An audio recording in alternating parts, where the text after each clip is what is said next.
No, potem so pa drugi delci, ki jim pravimo bozoni, ti se imajo pa radi, ti so pa radi na kupu. In zakaj nam služijo te bozoni? Te bozoni nam služijo zato, da zvežejo elektrone na jedro.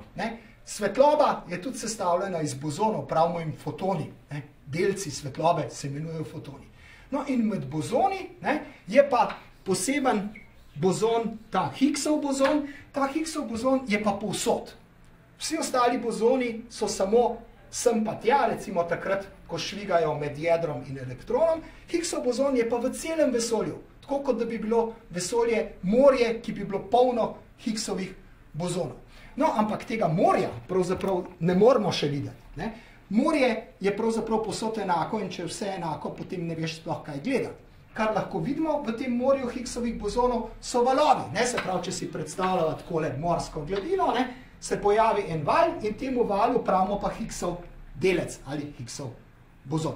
In tak val narediti je zelo, zelo težko. Rabimo zelo, zelo veliko energije, da tak val lahko tvorimo in zato je bilo Higgsov bozon tako težko zares dokazati, da je.